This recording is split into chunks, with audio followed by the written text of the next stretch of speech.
IFTU భారత కార్మిక సంఘాల సమాఖ్య జాతీయ కమిటీ పిలుపు మేరకు నేషనల్ డిమాండ్స్ డే నిర్వహించడం జరుగుతూ ఉంది. జాతీయ కోరికల దినం.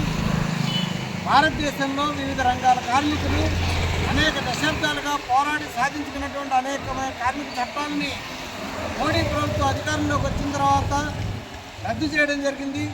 కార్మికులకి ఏ విధమైనటువంటి హక్కులు లేకోకుండా వాళ్ళకి ఏ విధమైనటువంటి ప్రయోజనాలు లేకుండా చేసేటువంటి 4 లేబర్ కోడ్లను తీసుకురావడం జరిగింది. దశాబ్దాలుగా అమల్లో ఉన్నటువంటి 29 కార్మిక చట్టాలని రద్దు చేయడం జరిగింది.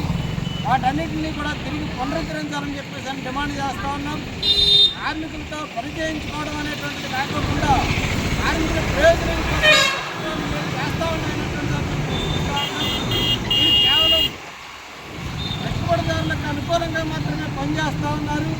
కార్మికులకు అనుకూలంగా ఏ ఒక్క నిర్ణయం స్పష్టంగా ఈ 14 సంవత్సరాల పరిపాలనలో తాడతెల్లమవుతూ ఉంది. ఈ నేపథ్యంలోనే నేషనల్ డిమాండ్స్ డే నిర్వహిస్తూ ఉన్నాం.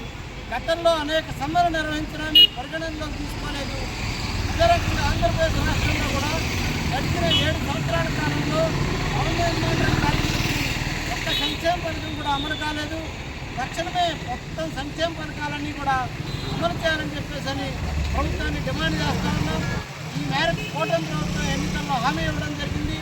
ఆ హామీని పూర్తి స్థాయిలో నిలబెట్టుకోవాలని చెప్పేసి కూడా డిమాండ్ చేస్తూ ఉన్నాం. రేష్మ కుమార్, భారత కార్మిక సంఘాల సమాఖ్య, ఐఎఫ్టీయూ రాష్ట్ర కమిటీ సభ్యులు. రద్దు చేయాలి 4 లేబర్ కోడ్లని, రద్దు చేయాలి 4 లేబర్ కోడ్లని, రద్దు చేయాలి 4 లేబర్ కోడ్లని, రద్దు చేయాలి సంక్షేమ బోర్డులు, ఏర్పాటు చేయాలి అసంఘటిత కార్మిక సంక్షేమ బోర్డులు, ఏర్పాటు చేయాలి 4 లేబర్ కోడ్లను, రద్దు చేయాలి 4 లేబర్ కోడ్లను, కాపాడుకుందాం పీఓసీ బోర్డును, కాపాడుకుందాం పీఓసీ బోర్డును, జిందాబాద్ ఐఎఫ్టీయూ, ఇఫ్టు జిందాబాద్, ఇఫ్టు జిందాబాద్, వర్ధిల్లాలి భారత కార్మిక సంఘాల సమైక్య.